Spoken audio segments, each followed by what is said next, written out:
side, generating more than 600 jobs.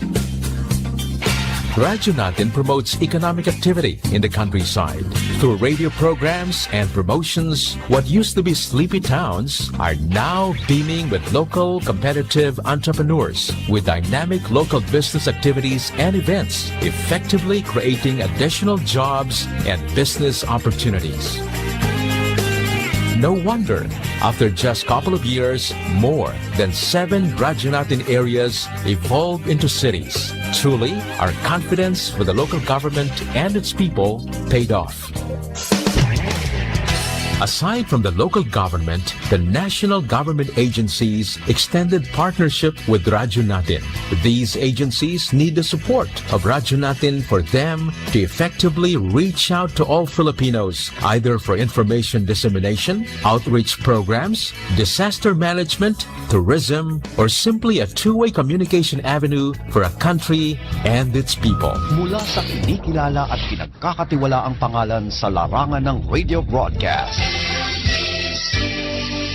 pumapailan lang ang nag-iisang FM radio network na tunay na malawak at makapangyarihan. Our town, our radio. The power of information with more than 200 news and public affairs correspondents nationwide. The power of radio is within reach. Manila Broadcasting Company's Radyo Natin Network. Radyo Natin reinforces its unwavering commitment as a catalyst for equal opportunity and the right to be equally informed and heard, specifically for the marginalized sectors of Philippine society. After all, Radyo Natin, as the name literally implies, our own radio.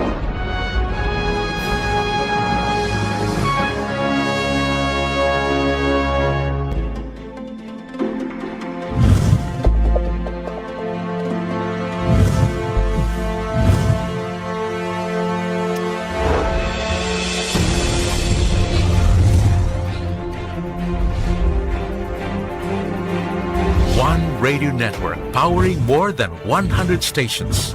Heard in 81 provinces, 145 cities, and 1,490 municipalities. Giving voice to more than 300 Radyo Natin announcers every single day.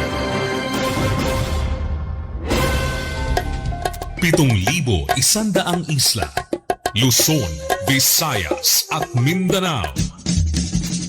Iba't ibang tinig, Lain-laing mga pananaw. Lain-lain nga tinog. Magkadurot-dilain na panlantaw. iba't ibang balita, isang bansa. Lain-laing balita sa usa ka nasod. Lain-lain nga hambal. Isa ka pungsod. Magkadurot-dilain nga balita sa bugos nga nasod. Radyo Natin. Radyo natin. Radyo Natin. Radyo natin.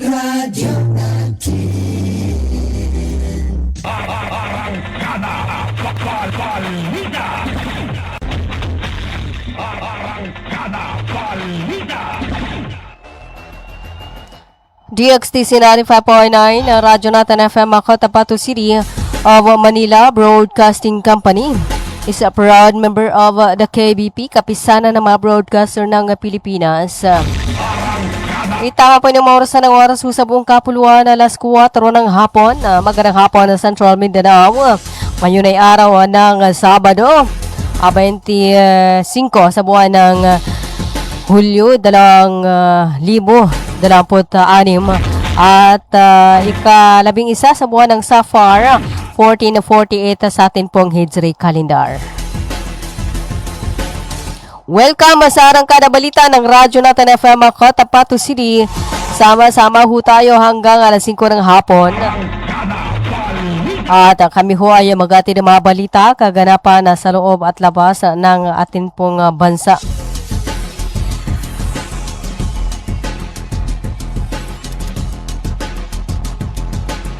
Sa ngalan po ng aming station manager, sa aming broadcast media engineers, ganun din po sa aming admin officer, sa aming news head, sa aming news writer, sa ngalan po ni RN, Mama Nuruni sa Mamintal Kusain. Ako po muna ang inyong pansamantalang makakasama sa Arangkada Balita, Analiza Abbas. Manatili yung nakatutok sa Radyo Natin FM Cotabato City. Tuloy-tuloy sa pagbabalita, tuloy-tuloy sa serbisyo. Sama-sama tayo Pilipino. Sama-sama tayo Bangsamoro.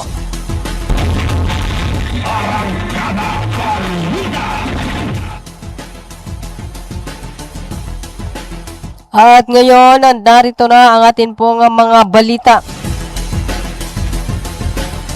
Sa unang balita, iba't ibang libreng serbisyo ang pinagkaloob sa mga residente ng MBRH sa isinagawang KCC Barangay Caravan ngayong araw, July 25, 2026. Ito ay bilang bahagi ng Community Empowerment Program na naglalayong mapalapit ang pamahalaang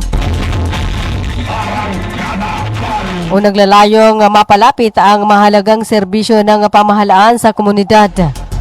Katuwang ng aktibidad ang tanggapan ni Deputy Speaker MP Romeo Quezema, Cotabato City LGU, Cotabato State University College of Law, Ministry of Health, Tabang BARM at 16 PCDG ng Armed Forces of the Philippines. Bukod sa libreng konsultasyong legal at serbisyong medikal, nagkaroon din ng libreng medical check-up, pediatric consultation o bigay na services ay at dental check-up, job opportunity assistance, libreng gupit, libreng reading eyeglasses at mga palaro at raffle para sa mga dumalo. Layunin ng programa na mapabuti ang kalagayan ng mga residente sa pamagitan ng pagbibigay ng madaling akses sa mga pangunahing serbisyong pangkalusugan, legal at pangkabuhayan habang pinalalakas ang ugnayan ng pamahalaan at ng komunidad. Sa iba pa nating mga balita, agad na nag-deploy ng humanitarian assistance and disaster response operations ang 57 Infantry Masikap Batalyon matapos ang pananalasa ng bagyong Quiapo kahapon na July 24, 2026. Tumulong ang mga sundalo sa road clearing operations sa South UP Maguindanao del Sur at Libak, Sultan Kudarat upang maibalik ang access ng mga emergency responders at relief vehicles.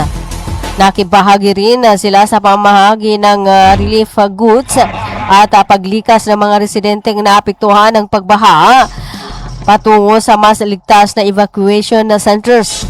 Patuloy namang nakikipag-ugnayan ang 57 IB sa mga LGU at iba pang ahensya upang matiyak ang agarang pagtugon at tulong sa mga komunidad na naapektuhan ng bagyo.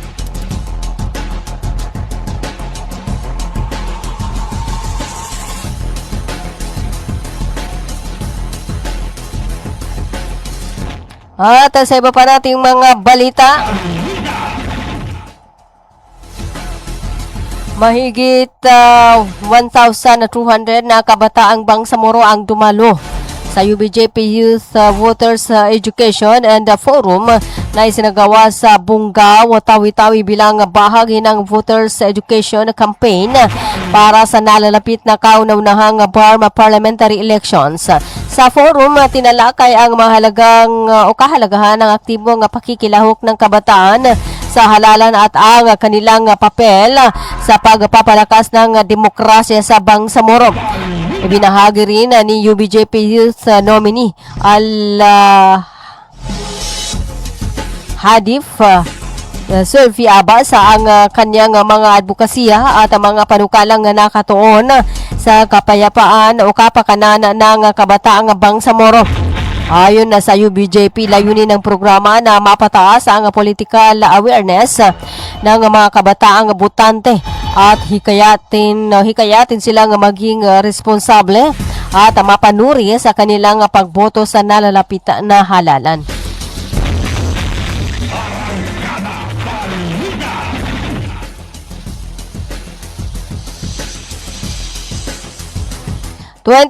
minutes makakalipas walas 4 ng hapon.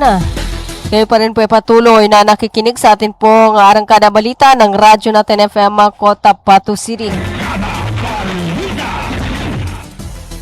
Ang oras na ito ay hatid po sa inyo ng Cotabato Institute of Technology Foundation Incorporated, ng Ultra Ace Ventures Corporation, Green Pharmacy, Bangsamoro Sharia Lawyers League of the Philippines Incorporated. Hatid din po sa inyo ni Honorable Ted Moinget, Municipal Councilor ng DOS Maguindanao del Norte, ng Ministry of Labor and Employment, Molibarm, na pinamumunuan ni Molibar Minister Dato Muslimin Bapa Mosema, at ang kanilang Director General Dato Suraba Butazil Jr. Ang oras ay hatid din po sa inyo ng Almia Computer Works, Bagwalaying in Clinic, Glang Eye Care Clinic, at syempre hatid din po sa inyo ng KCC Mall of Cotabato. 27 minutes mga kalipas walas 4 ng hapon. Samantala, tumanggap ang Cotabato Regional and Medical Center o CRMC ng 18.9 milyong pesos na pondo sa ilalim ng TDIF 2026 Supplemental Fund para sa pagpapatupad ng tulong medical assistance program at Mercury Drug Assistance Project. Kasabay nito, lumaho ka ang CRMC sa ceremonial turnover at paglagda ng Memorandum of Understanding na ginanap sa Cotabato City. Pinangunahan ni Medical Center Chief 2, Dr. Ismail R. Dimarin, ang delegasyon ng CRMC sa programa na dilanuhan ng mga opisyal ng MOH BARM, Bangsamoro Parliament, partner hospitals at iba pang stakeholders. Ayon sa CRMC, malaking tulong ang pondo upang mas maraming kwalipikadong pasyente sa Bangsamoro ang magkaroon ng akses sa mahalagang gamot at dekalidad na serbisyong medikal. Ang paglagda sa Memorandum of Understanding ay lalo ring nagpapatibay sa pagtutulungan ng mga ahensya para sa mas epektibong pagpapatupad ng mga programang pangkalusugan. 28 minutes mga kalipas walas 4 ng hapon at magbabalik ang arangkada balita ng Radyo Natin FM Cotabato City. Makakalipas lamang po ng ilan sa atin pong mga hanap buhay.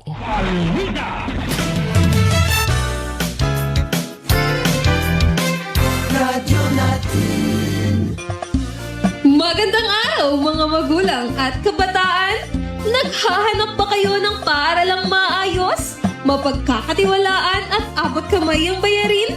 Sa Cotabato Institute of Technology Foundation Incorporated, tumatanggap kami ng kindergarten, elementary mula grade 1 hanggang grade 6, junior high school mula grade 7 hanggang grade 10, at senior high school na may strand na Humanities and Social Sciences. Sa Kitpi, may maalagang guro, maayos na pasilidad at edukasyong para sa masa. Mayroon din kaming scholarship program at tumatanggap ng mga scholars. Kaya ano pang hinihintay nyo? Mag-enroll na sa Kitpi. Para sa impormasyon, makipag-ugnayan sa 0905-1423-948. Matatagpuan sa Poblacion 8, Kakar, Cotabato City. Sa Kitpi, abot kamay na bayarin, edukasyong siguradong kinabukasan. Inihahandog ng Ministry of Labor and Employment, BARMM, sa pamamagitan ng Bureau of Employment, Promotion and Welfare. Mole Job Portal project na binuo para sa mga aplikanteng naghahanap ng trabaho at mga pribadong establishmento, kumpanya at recruitment agencies na nangangailangan ng mga trabahante. Libre. Madali. Ligtas gamitin para sa mga job seekers at employers. Narito ang iilan sa features at function ng online platform system na ito.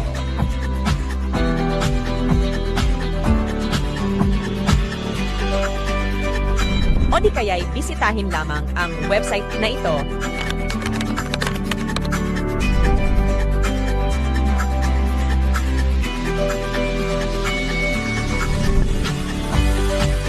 O maaari din i-scan ang QR code sa larawan.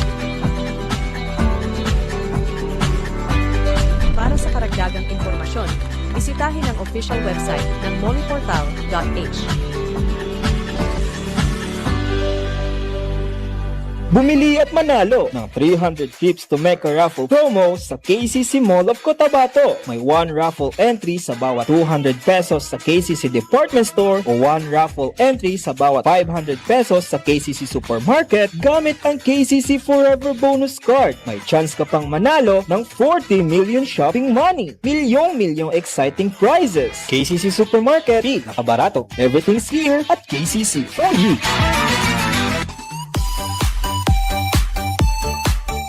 Hello mga mamis.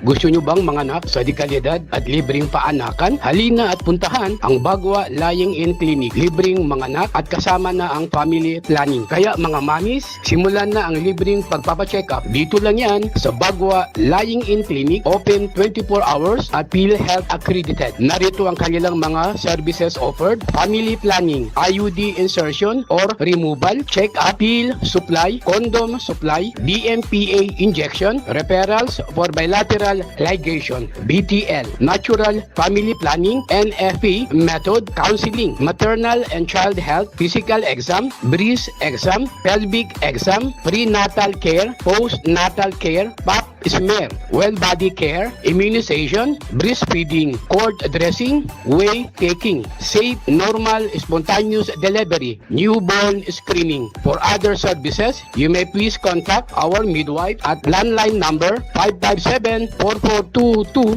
or a cellphone number 0917-531-6697. Para sa mga karagdagang katanungan, pwede kayong bumisita anumang oras sa Bagwa Lying-in Clinic at hanapin lamang ang kanilang clinic manager. Ang Bagwa Lying-in Clinic ay matatagpuan sa Kimpo, Bagwa 2, Cotabato City. Owned and managed by Madam Fe Camano Mandi. Tandaan mga mamis, Bagwa Lying-in Clinic.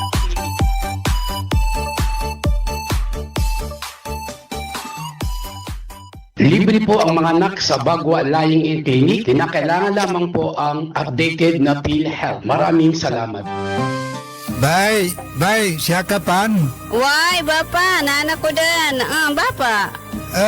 Bagi ko sa walay na nakinog ko adan hindi balita yani mana na pa-check-up sa mata na narinyang ko ged kasaki na bahas ka pangingili ko di ako pagkabate sa Quran kaya ko gere sa mapya nakiog ko na makele kupon sa mga laga ang mga manisan. Ano natabuan, Bapa? Kaadin na katawang ko. Nang bapatalunong ka na mapiyay ka-check-upin. Kumpleto sila sa mga gamit sa ka-check-up sa mata. Surlang Eye Care Clinic. Matunong kayo ito ba, Bapa? Maya ba sa pagkambitiatan na mapakay at daun kasaki kabawangan ko naman. Luka buanga sa Malaka na nagutsyera sa Avignon, Dusin Suat Avenue, Cotabato City. Ana inshallah na nalmo ko. Namagudasukal nalmo ko kando makele ko pa. Mga pagali nami, mga pakat nami, mubangili kano sa mapeka check-up nin sa mata, undo kompleto yung mga gamit nin, naangi kano sa Glang Eye Care Clinic, matun sa Balaka na nagutsyera sa Avignon, Dusin Suat Avenue, Cotabato City. Mapakaya tamawag kano sa cellphone number nilan 0966-024-6066. Kano email ad nilan glangacc@yahoo.com. Angay ka doon sa Glang Eye Care Clinic. Glang Eye Care Clinic. Emerging technology through innovative marketing. Almia Digital Marketing Services. Your one-stop store of IT products and printing consumables and after-sales service. Available are printer, laptops, PC desktop, computer parts, and accessories. Vending machine, laminator, binding machine, toner powder, toner cartridge, drum kit, refill ink, eco solvent ink, pigment ink, sublimation ink, laminating film, photo paper, office and school supplies. Alimia Digital Marketing Services, Cotabato City Branch, located along National Highway, Rosary Heights 1, Sinsuat Avenue, in front of Colan School, Cotabato City. Alimia Digital Marketing Services, Sarip Agwak Branch, National Highway, Poblacion Sarip Agwak, Maguindanao del Sur. For your inquiries, you may text or call at cell phone number 0935-921-2261 or visit its Facebook page, Alamia Computer Works. What are you waiting for? Grab yours! Bumili at manalo ng 300 trips to Mecca raffle promo sa KCC Mall of Cotabato. May 1 raffle entry sa bawat 200 pesos sa KCC Department Store o 1 raffle entry sa bawat 500 pesos sa KCC Supermarket gamit ang KCC Forever Bonus Card. May chance ka pang manalo ng 40 million shopping money. Milyong exciting prizes. KCC Supermarket, nakabarato. Everything's here at KCC for you.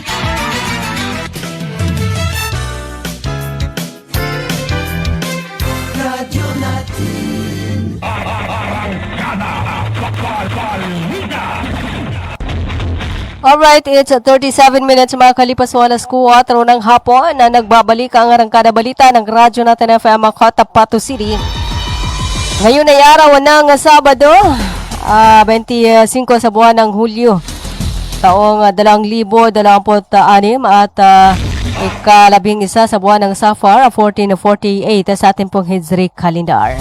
At sa puntong ito, atin pong tanggapin ang pag-uulat. Andiyan siya sa kanyang kinaroroonan. Kaya Ma'am Noronisa Mamintal Kusain. Yes, Ma'am, iarangkada muna. Yes, maraming salamat kasabang RN Analiza Abbas at magandang hapon sa mga tagapakinig ng Arangkada Balita.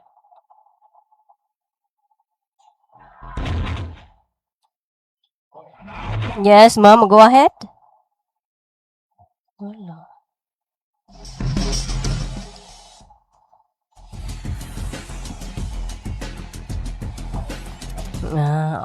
Okay, kung nakikinig si Ma'am Noronisa Mamintal Kusain, dial lang ulit dahil naputol ang linya ng iyong communication.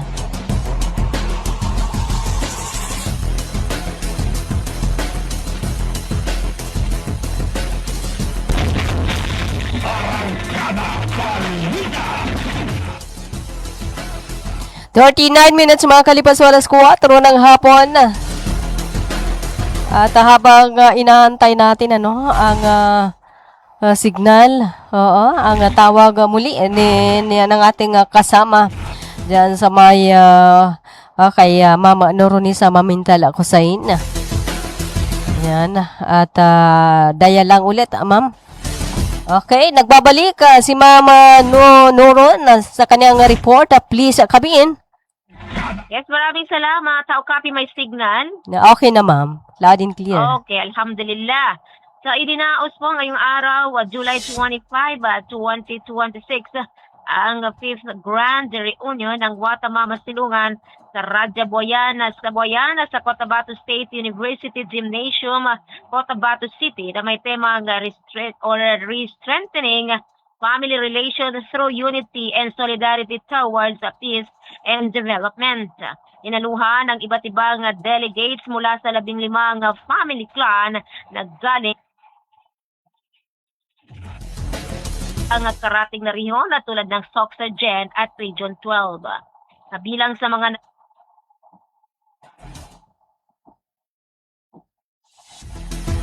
Yes, Ma'am. ng BTA na si member or si MP Dato Faisal Randy Caron na siya rin kasalukuyang Watamama Silungan II, MP Attorney Omar Yasser Sema, former Congresswoman ng Juan Maguindana with Cotabato City, Vice Sandra Sema, Deputy Speaker MP Romeo Sema, MP Engineer by Ali Caron, former Vice Governor ng Dato Ahmad Ampatuan, Maguindanao del Sur Board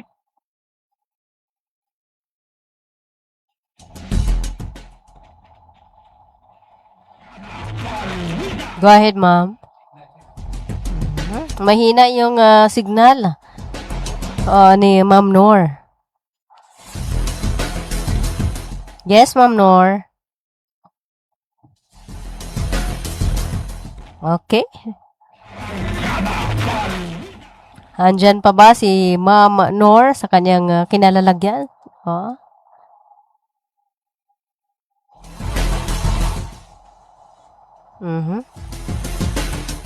Okay, tawag lang ulit. Ma'am Noronisa Mamintala Kusain.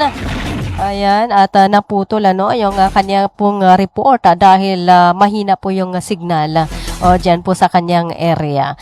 Alright, it's 42 minutes makakalipas alas 4 ng hapon.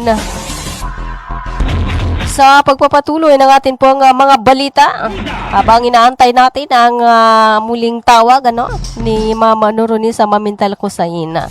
At samantala, umanib na sa Bangsamoro Federalist Party, BFP, ang mga alkalde ng mga munisipalidad ng Dato Piang, Dato Saudi, Dato Salibo, Dato Unsay, and Sheriff Saiduna Mustafa. Gayon din ang ilang mga vice-alkalde, mga konsihal, kapitan at kagawad sa isinagawang mass oath taking sa Maguindanao del Sur noong July 23, 2026. Dinaluhan ng 613 na bagong miyembro ng partido ang aktibidad na nagpapahayag ng malakas na suporta ng mga lokal na pamahalaan sa mas matiwasay, mas inklusibo at mas mapagkaisang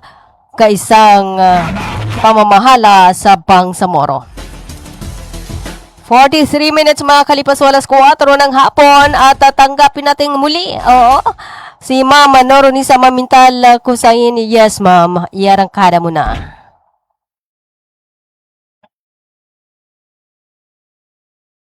Okay, naririnig na ba tayo? Okay na, ma'am. Go ahead. Oo. So, inuulit ko ang ating report. Dinaos ngayong araw, July 25, 2026, ang 5th Grand Reunion ng Watamama Silungan sa Radya Boyan sa Cotabato State University Gymnasium dito sa lungsod ng Cotabato na may temang strengthening family relation through unity and solidarity towards peace and development. Dinaluhan ng iba't ibang delegates mula sa 15 family clan na galing sa iba't ibang lugar ng Bangsamoro Region at sa iba pang karatig na rehiyon tulad ng Soxergen at Region 12. Kabilang sa mga naging tagapagsalita sa programa ang kasalukuyang Deputy Speaker at Member of the Parliament ng DTA na si MP Dato Faisal Randy Caro na siya rin kasalukuyang Watamama Silungan II, MP Attorney Omar Yasser Sema, former Congresswoman ng Juan Maguindanao with Cotabato City by Sandra Sema, Deputy Speaker MP Romeo Sema, MP Engineer by Ali Caron, former Vice Governor Dato Akmad Ampatuan, General de Sur Board Member Dato Norodin Ampatuan, Municipal Mayor ng Kadayangan na SDA Ban Dato Duma Mascud, nagpawang mga descendants ng Watamama Silungan. Samantala, layunin na naturang pagtitipon na mapalakas ng samahan at relasyon ng magkakamag-anak sa pamamagitan ng pagkakaisa patungo sa kapayapaan at kaundaran. Mula rito sa Cotabato State University Gymnasium, ako sa radyo natin na Noronisa Mamintala Kusain. Tuloy-tuloy sa pagbabalita, tuloy-tuloy sa serbisyo. Sama-sama tayo Filipino. Sama-sama tayo Bangsamoro.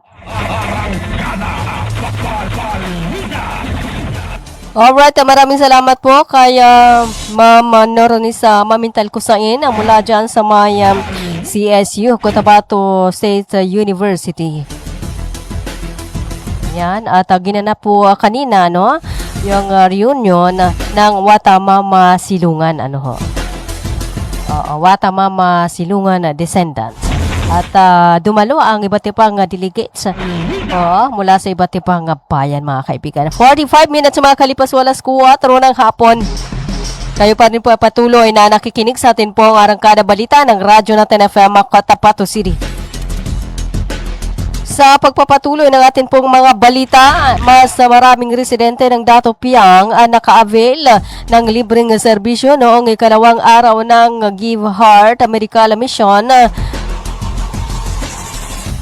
Kamakailan, maayos ang naging takbo nito dahil sa magandang koordinasyon kasama ang lokal na pamahalaan.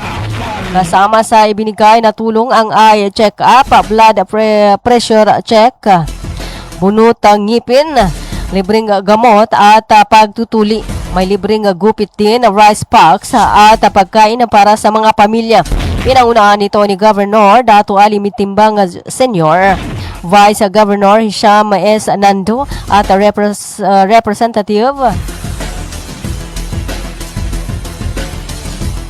Toto Mangudadato. Ayon sa kanila, siguraduhin ng pamahalaan na abot kamay ng lahat ang tamang serbisyong medikal para sa mas malusog na Maguindanao del Sur. 47 minutes makalipas walas 4 ng hapon. Samantala, nagkaisa ang mga opisyal ng lokal na pamahalaan at kapulisan sa isinagawang tree planting activity kamakailan sa Dato Blasinsuat. Kasama rito ang Maguindanao del Norte Provincial Police Office at ang mga kinatawa ng bayan na nagsama-sama sa Kapayawi area para sa pangalaga sa kalikasan. Ginanap ito bilang bahagi ng pagdiriwang ng ika-31 Police Community Relations Month ng PNP. Pinaunahan ito ni Major Raida Tumawi sa Sinsuat kasama si Lieutenant Colonel Jeff Richard Manugora ng pulisya. Nariyan din ang mga tauhan ng Marine Battalion Landing Team 5, iba pang puwersa ng ProBar at ABC President Muhammad Sinsuat Jr. Ayon kay Captain Steffi, sa langgit ng ProBar, ikinatuwa ni Regional Director Brigadier General Christopher Abesha ang matagumpay na pagtutulungan. Kilala ang Dato Blasinsuat bilang fishing capital at isa sa pinakatahimik na bayan sa Maguindanao del Norte. 48 minutes makalipas walas 4 ng hapon. Magbabalik ang Arangkada Balita, makaraan lamang po ng ilan sa atin pong mga hanap buhay.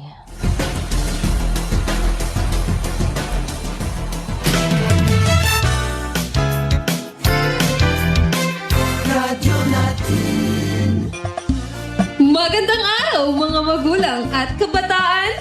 Naghahanap ba kayo ng paaralang maayos, mapagkakatiwalaan at abot kamay ang bayarin?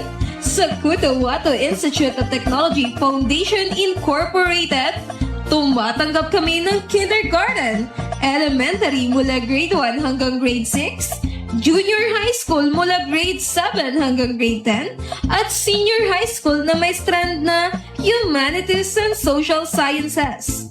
Sa Kitpi, may maalagang guro, maayos na pasilidad at edukasyong para sa masa. Mayroon din kaming scholarship program at tumatanggap ng mga scholars. Kaya ano pang hinihintay nyo? Mag-enroll na sa Kitpi. Para sa impormasyon, makipag-ugnayan sa 0905-1423-948. Matatagpuan sa Poblacion 8, Kakar, Cotabato City. Sa Kitpi, abot kamay na bayarin, edukasyong siguradong kinabukasan. Inihahandog ng Ministry of Labor and Employment, BARMM, sa pamamagitan ng Bureau of Employment, Promotion and Welfare. Mole Job Portal project na binuo para sa mga aplikanteng naghahanap ng trabaho at mga pribadong establishmento, kumpanya at recruitment agencies na nangangailangan ng mga trabahante. Libre. Madali. Ligtas gamitin para sa mga job seekers at employers. Narito ang iilan sa features at function ng online platform system na ito.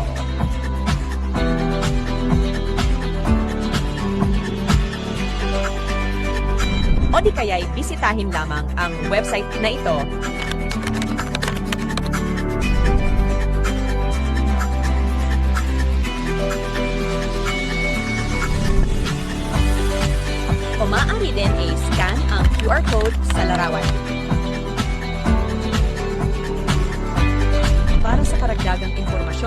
bisitahin ang official website ng moliportal.h.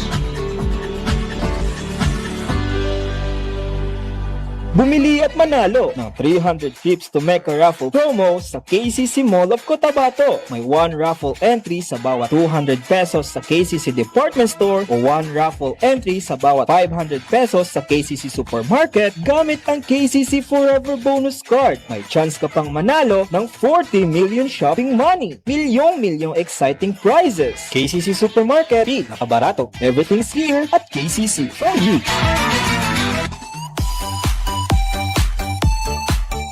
Hello mga mamis.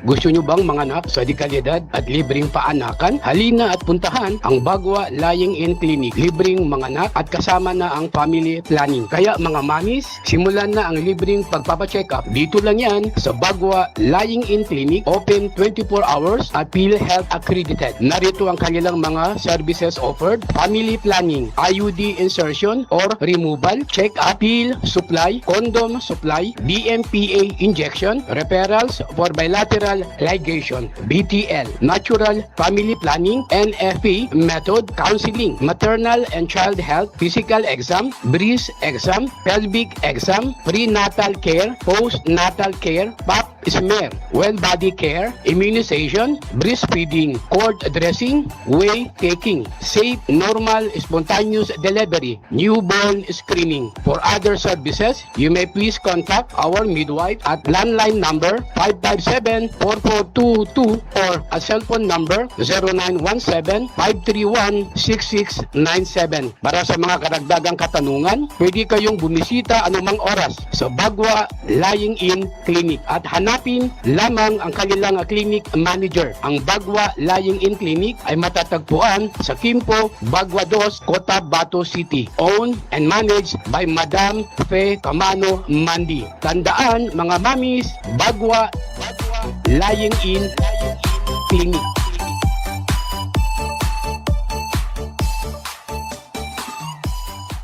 Libre po ang mga anak sa Bagwa Lying-in Clinic. Kinakailangan lamang po ang updated na PhilHealth. Maraming salamat. Bye, siya kapan? Why, Bapa, nana ko din. Bapa. Bagi ka ko sa walay na nakinog ko adan ini balita yani mana na pagsikap sa mata na narinyang ko ged kasaki na bahas ka pangile ko dia ko pagkabate sa Quran kadi ko gere sa mapya nakyogo na makele kupon sa mga laga ang mga manisan. Ano natabuan Bapa? Kaadin na katawang ko. Nang bapatalunong ka na mapiyay ka-check-upin. Kumpleto sila sa mga gamit sa ka-check-up sa mata. Surlang Eye Care Clinic. Matunong kayo ito ba Bapa? Maya ba sa pagkambitiatan na mapakay at daun kasaki kabawangan ko naman. Luka buanga sa Malaka na nagutsera sa Avenue, Dusin Suat Avenue, Cotabato City. Ana inshallah na nalmo ko. Namagudasukal nalmo ko kando makele ko pa. Mga pagali nami, mga pakat nami, mubangili kano sa mapeka check-up nin sa mata, undo kompleto yung mga gamit nin, naangi kano sa Glang Eye Care Clinic, matun sa Malaka na nagutsera sa Avenue, Dusin Suat Avenue, Cotabato City. Mapakaya tamawag kano sa cellphone number nilan 0966-024-6066. Kano email ad nilan glangacc@yahoo.com. Ang ikanudan sa Glang Eye Care Clinic. Glang Eye Care Clinic. Emerging technology through innovative marketing. Almia Digital Marketing Services. Your one-stop store of IT products and printing consumables and after-sales service. Available are printer, laptops, PC desktop, computer parts, and accessories. Vending machine, laminator, binding machine, tuner powder, tuner cartridge, drum kit, refill ink, eco solvent ink, pigment ink, sublimation ink, laminating film, photo paper, office and school supplies. Almia Digital Marketing Services, Cotabato City Branch, located along National Highway, Rosary Heights 1, Sinsuat Avenue, in front of Colan School, Cotabato City. Almia Digital Marketing Services, Sarip Agwak Branch, National Highway, Poblacion Sarip Agwak, Maguindanao del Sur. For your inquiries, you may text or call at cell phone number 0935-921-2261 or visit its Facebook page, Almia Computer Works. What are you waiting for? Grab yours! Bumili at manalo ng 300 trips to Mecca raffle promo sa KCC Mall of Cotabato. May 1 raffle entry sa bawat 200 pesos sa KCC Department Store o 1 raffle entry sa bawat 500 pesos sa KCC Supermarket gamit ang KCC Forever Bonus Card. May chance ka pang manalo ng 40 million shopping money. Milyong exciting prizes. KCC Supermarket, nakabarato. Everything's here at KCC for you.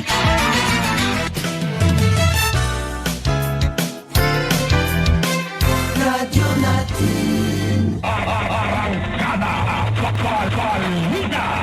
57 minutes mga kalipas walas 4 ng hapon. Kayo pa rin po ay patuloy na nakikinig sa atin pong arangkada balita ng Radyo Natin FM Cotabato City. Ngayon ay araw ng Sabado. 25 sa buwan ng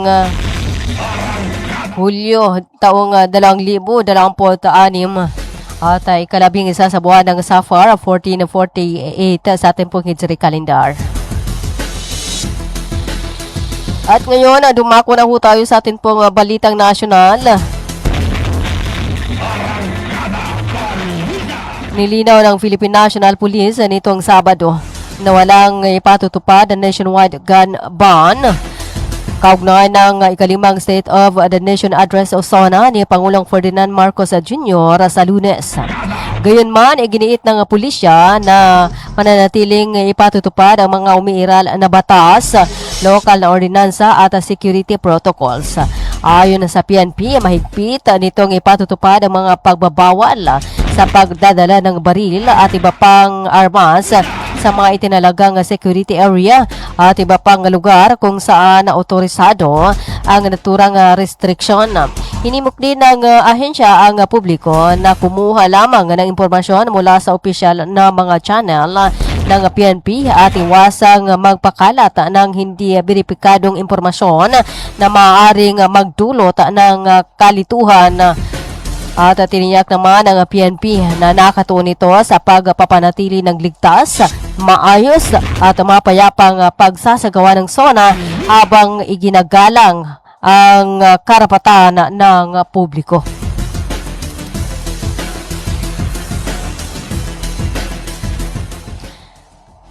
Samantala, lumakas ang bagyong Quiapo at isa na ngayong typhoon kasabay ng paglapas nito sa Philippine Area of Responsibility nitong Sabado, July 25. Ayon sa pag-asa, bandang alas 3 ng madaling araw, lumabas ng PAR ang bagyo at huling namataan sa layong 320 kilometro kanluran ng Basco, Batanes. Taglay nito ang 120 km per hour na lakas ng hangin at pabugsong hanggang 150 km per hour. Samantala, nanatiling nakataas ang tropical cyclone wind signal number 1 sa Batanes, kanlurang bahagi ng Babuyan Islands, hilagang kanlurang bahagi ng Cagayan, hilagang Apayao at Ilocos Norte. Naasahang kikilos ang bagyo patungong southern mainland China kung saan posibleng mag-landfall bago humina. Samantala, patuloy ring magpapaulan ang habagat sa Metro Manila, malaking bahagi ng Luzon, Visayas at ilang lugar sa Mindanao.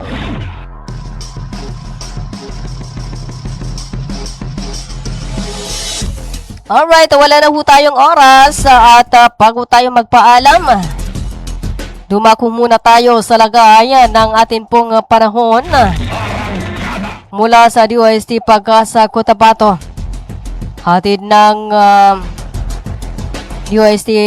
hatid ng Ministry of Science and Technology MOST PARM na pinamumunuan ni Minister at Member of Parliament Bailing S. Mantawil at sa buong suporta ni Chief Minister Honorable Abdul Rauf A.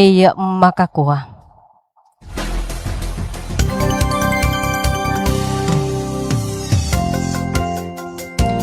Sa lagay ng ating panahon, kasalukuyang nakakaapekto sa buong rehiyon ng Bangsamoro ang habagat.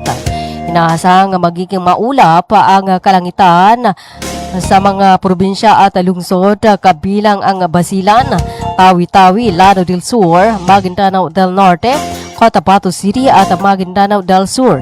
Asahan ang kalat-kalat na pag-ulan na may kasamang kulog at kidlat. Paalala rin sa publiko maya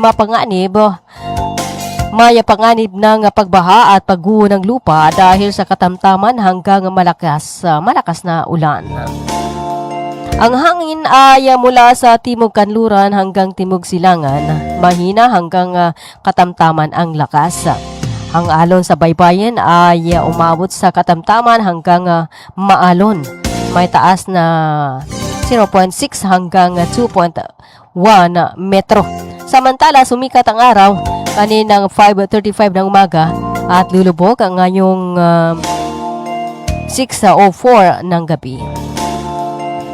At yan po ang lagay ng ating pong panahon mula sa DOST Pag-asa Cotabato, hatid ng Ministry of Science and Technology MOST PARM na pinamumunuan ni Minister at Member of Parliament Bailing Mantawil at sa buong suporta ni Chief Minister Honorable Abdul Rauf A. Makakuha. Hatuang ang Radyo Natin FM Cotabato City, maging alerto at laging handa mga kabangsamoro.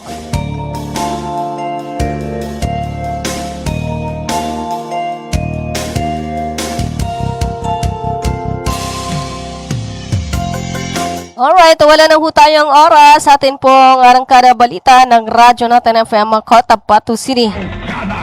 Ngayon ay araw ng Sabado, ika-25 sa buwan ng Hulyo, taong 2026.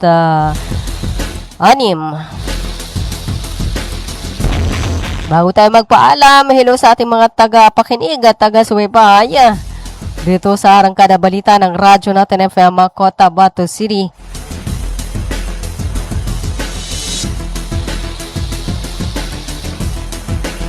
Hello sa ating pong mga taga-subaybay. Hello kay Atin Rida Udasaan. Oo, dyan sa may Lugay-Lugay area. And hello kay Miss Sambay Adam ng Takurong City. Hello kay Miss Agira Ibay ng Sapar Matanong Maguindanao.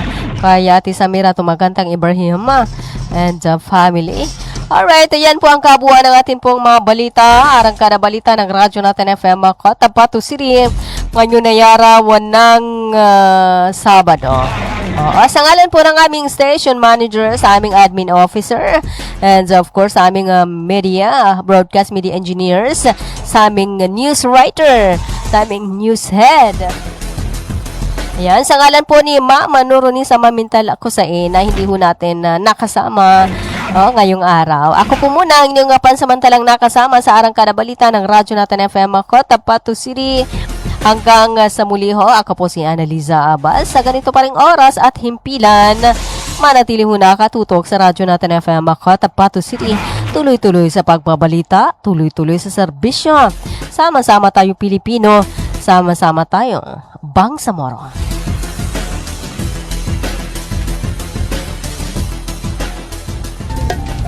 7,100 isla, Luzon, Visayas at Mindanao. Iba't ibang tinig, Lain-laing mga pananaw, Lain-lain nga tinog, magkadurog-nilain na panlantaw, iba't ibang balita, isang bansa. lain-laing balita sa usa ka nasod, lain-lain nga hambal, isa ka pungsod. magkadurog-nilain nga balita sa bugos nga nasod. Radyo Natin Radyo natin. Radyo natin. Radyo natin. Radio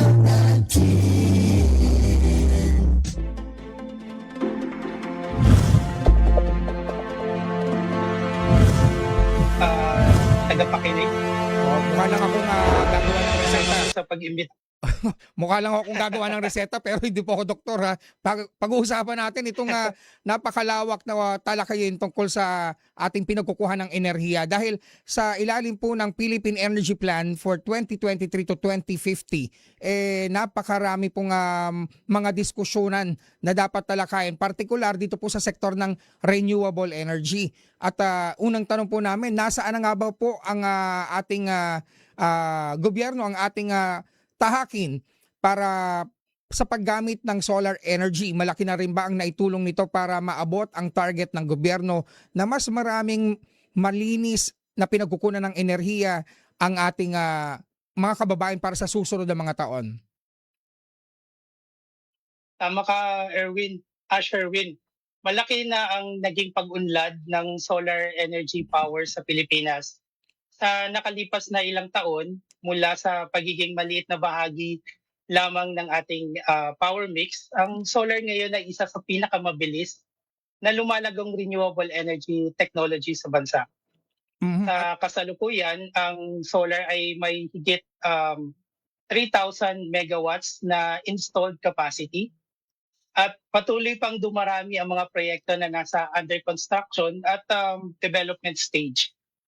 Nakikita din natin na ang patuloy na pagpasok ng mga pribadong pamumuhunan ng solar energy sa ating bansa ay dahil sa magandang polisiya ng Department of Energy. Isa na rito yung Green Energy Auction Program natin kung saan pinapabid out ng gobyerno yung solar capacity at a ceiling price. So competitive ang auction natin at discover ng price dito dahil nagpapababaan ng mga bidders dito. Isa rin sa mga isinusulong natin ay ang net metering program. So para ma-empower po lahat ng consumers natin na gumamit ng solar energy sa kanilang mga bubong at pwede rin nilang itong ibenta kung sakaling meron silang sobra sa mga na-generate nila sa kanilang solar rooftop facility. Mm-hmm. So mahalaga yung papel talaga ng solar upang makamit yung ating pambansang target gaya ng banggit mo. 35% renewable energy share pagsapit ng 2030, 50 naman pagsapit ng 2040. Alinsunod nga yan sa ating Philippine Energy Plan. Noong 2025, tumaas tayo from previously 22% lang yung renewable energy share, ngayon 25.4% na. Dito sa 25% na to, 4% dito yung share ng solar technologies. Gayunpaman, hindi lamang solar yung solusyon. Ang target na ito ay makakamit sa kombinasyon ng solar, sa wind, hydro, yan po yung mga renewable natin, geothermal at biomass. At syempre yung patuloy na pagpapalawak ng transmission system natin at energy storage. Kasi ang solar, isa sa pinakamabilis na maipatayo ito na renewable energy technology. At kaya malaking bahagi nito yung kailangan natin sa ating energy transition. So sinasabi nyo kanina, Sir Mr. Neri, na in 2025 parang nasa 22% lang yung gumagamit ng solar. 2024, yeah. Then 2025, 25.4. 25.4. So may 2 or 3% na itinaas na rin kahit papaano. At nagpapakita ba to ng interest ng publiko na kino-consider na ngayon yung pag-shift mula dun sa traditional na paggamit o pinagkukunan ng mga kuryente, na ngayon gusto na nila na matikman din yung libre na enerhiya na nanggagaling sa solar? Tama po. Gusto ko lang linawin na hindi to specific lang sa solar yung pagtaas ng 22 to 25, but it's a combination ng renewable energy technologies, yung lahat na nabanggit ko kanina. Pero tama ka, lalo na itong recent na global crisis natin, na ipakita dito na isa sa mga malaking nag-import ng solar energy, solar modules at solar technologies ay ang bansang Pilipinas. Pangalawa ito sa Netherlands. So sa buong mundo, isa na tayo sa pinaka mabilis na mag-adapt ng solar technology. And speaking of this, marami pa rin po ba tayong mga solar power project na itatayo sa mga susunod na mga taon? At ano po yung mga gagawin pa ng gobyerno para mapabilis? Kasi alam nyo naman, pagdating sa bahay, di ba sinasabi sa community na parang ang hirap naman pa-solar dahil ang dami daw requirements, ang dami mga requisitos, kailangan pa humingi ng mga permit sa barangay, ganon. So, ano po yung mga ginagawang paraan ng pamahalaan para mas lalong mapalapit yung gantong klase ng serbisyo at teknolohiya para sa ating mga kababayan? Okay, sure. So batay sa kasalukuyang pipeline ng Department of Energy, halos doble ang inaasahan natin na papasok galing sa solar energy capacities. So from 3 gigawatts, 6 gigawatts in 2 years' time. So by 2028, in-expect natin na ganito kalaki pa yung papasok from solar. Kabilang dito, dahil ito sa mga proyekto ng gobyerno, kabilang dito yung pag-liberalize natin ng foreign ownership. Ibig sabihin, sa renewable energy sector, upang mahikayat yung maraming dayuhan na mamuhunan dito, allowed na silang maging up to 100% owner of that company. Meron din programa ang DOE na tinatawag na Energy Virtual One-Stop Shop. Ito yung kung saan pinagsasama-sama yung iba't ibang permitting agencies sa iisang digital platform upang mabawasan yung processing time at syempre yung red tape.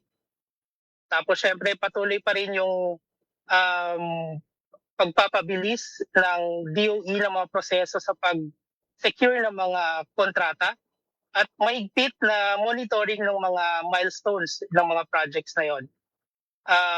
Katunayan, bumuo yung DOE ng task force. Ang tawag dun sa task force ay Task Force 200. Kung maalala mo, last year may SONA ang ating mahal na Pangulo. Yung 200 projects na priority ng DOE, yun nanggaling po doon sa SONA yon. So ang ginagawa ng DOE, aktibo siyang nag-i-intervene sa mga iba't ibang agencies para matugunan yung mga bottlenecks at kinakaharap ng mga proyekto ng renewable energy. So kasama dito yung DA, Department of Agriculture, the LGUs, NGCP, upang ma-resolve yung mga usapin ng land access, environmental clearances, kasama na rin yung transmission connectivity. Yun naman sa isang programa ng gobyerno, yung net metering program, nagsagawa yung DOE, DPWH, and DILG ng Joint Memorandum Circular. Ang intention nito ay para ma-streamline yung proseso ng pag-apply ng net metering program at magkaroon ng mas mabilis na proseso at mas kaunting requirements. Standard na po yung requirements dito. So inaasahan natin na mas marami pong mga consumers natin yung sa mga tahanan nila na magpapaput up ng net metering. Nako, exciting. Ito na exciting part pero magkakaroon muna tayo ng commercial gap. Pero dahil nga mas gumaganda na at mas bumibilis na yung serbisyo para maka-access yung ating mga kababayan sa malinis at renewable energy, ngayon maya-maya malalaman natin kung ano pa yung mga karamihan na dapat nating alalahanin, lalo sa mga i-remind natin ng Department of Energy, yung ating mga kababayan na eksperimento na mga naglalagay ng sarili nila ng mga panel na akala nila DIY. Oo, mga DIY na mga style. Baka mamaya ikapahamak natin to. Pero tatalakayin natin sa pagbabalik po ng ating programang Energy Power. Energy Power. Magbabalik ang Energy Power. kasama si Sherwin Alfaro. Magbabalik ang Energy Power kasama si Sherwin Alfaro.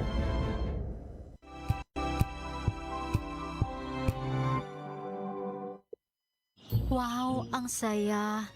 Isang barangay na labada, puro mancha pa. Goodbye, pahinga. Mommy, isang laba lang yan sa Pride Bar Blue. May powerful stain-away enzymes na malupit sa dunit mancha. At di masakit sa kamay. Isang laba lang yan. Hello, pahinga. Hello, Pride Bar Blue. ACS. Tanggaling-galing mo. Smart dishwashing paste ko. Pritong ulam na masebo, plato ng kaldero. Tanggaling for everyday. Ganyan pag smart ang dishwashing paste. May double tanggaling formula. Tanggal ang sebo, tanggal ang bakterya. Pahit para walang bahit, linis fantastic sa metal at plastic. Number one ko to. Tanggaling-galing mo. Smart dishwashing paste. ACS. May nagbago. May arte. May budget. Akala nyo lang yon. So solid. White Rose Papaya. Wow, White Rose. White Rose Papaya. Wow, White Rose. White Rose Papaya. May glow up with White Rose Papaya. White Rose Papaya. May puti power times 2 kasi may papaya at niacinamide. May shea butter and tea tree oil pa. Kutis sulit ang glow up. Glow up with White Rose Papaya. White Rose Papaya. Kutis sulit ang glow up. ACS. Tinesting, sinuri, siniyasan. Ang resulta? Super effective ang Shield sa pagpatay ng bakterya at virus. Shield Antibacterial Soap. Believe ang mga eksperto sa Philippine Nurses Association. At si Mami. Tiwala ako sa Shield.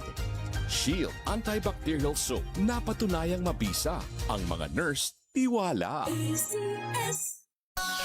Ang buhay ay sasaya. Basta't busog ang pamilya. Kumeya, kumeya. Ibig ko sabihin, masarap talaga. Komea 3Q Bihon. Masarap talaga.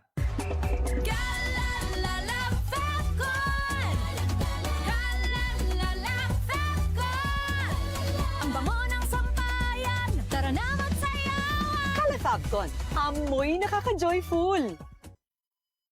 Ito nga pala si Kuya Jobert at ako isang komedyanteng Pilipino. Ako ngayon ay nandito na sa Calgary, Alberta, syempre sa Canada, and this is my MX3 story. Let's go! Medyo nagkakaedad na ako. Gusto ko rin syempre puro organic. Nagja-jogging ako, nagba-basketball ako. Saka syempre, alagaan mo yung binigay sa'yo ng Diyos na katawan. Yun, MX3. MX3, dito ako believe. Mahalagang paalala, ang MX3 capsule ay hindi gamot at hindi dapat gamiting panggamot sa anumang uri ng sakit.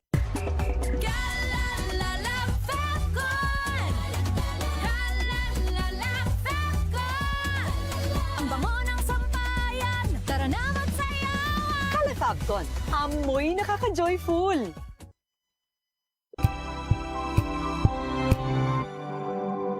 Ngayong ika-87 taon ng kauna-unahan, GZRH. Tayo ay iisa.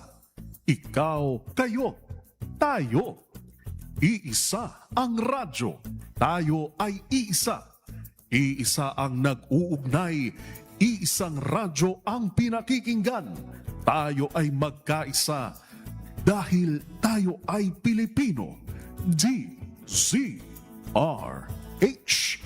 87 tayo. Saan ka man sa mundo, tayo iisa.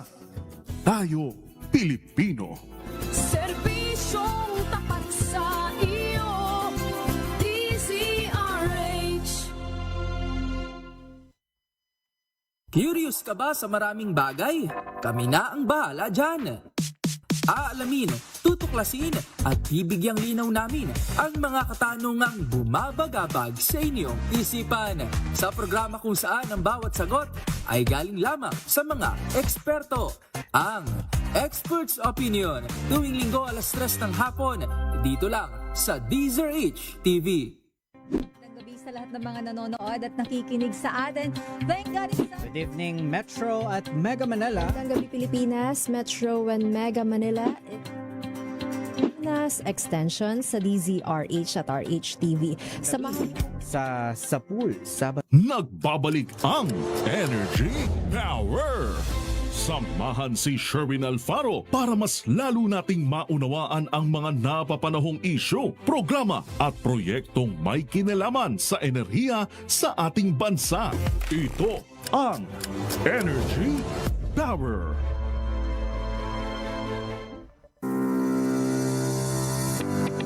Energy Power!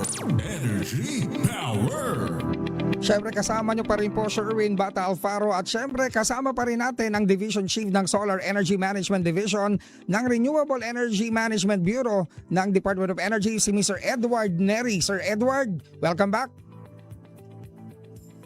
Thank you, Sherwin. Ayan, tubig lang ang pahinga mo ngayong hapon. Kasi dire-diretso itong talakay natin. Dahil sa Lunes, sona na ng Pangulong Bongbong Marcos. At isa sa mga maaring maging highlight, siguro itong usapin tungkol sa paghahanap natin ng mas sustainable, mas reliable at mas malinis na pinagkukunan ng enerhiya gaya ng solar power. Ngayon po, ito yung agam-agam ng marami. Dahil sa dumadami na daw po itong ating mga solar plants o power plants, kaya pa bang saluhin to ng ating mga power grid at hindi ba tayo magkakaroon ng problema kapag maulap o umuulan sa ating pag-harvest ng araw, ng kuryente mula sa araw? So, natural naman talaga na variable yung solar dahil sa nakadepende nga ito sa sikat ng araw. Ngunit ang intermittency nito ay isa sa technical na hamon na matagal nang tinugunan ng mga modernong power system sa buong mundo. Ang mahalaga ay hindi lamang ang pagdaragdag ng renewable energy plants, kundi ang sabayang pagpapalakas ng ating transmission network at ito yung grid technologies. Kaya isinusulong ng Department of Energy yung Smart and Grid Plan. So isang pangmatagal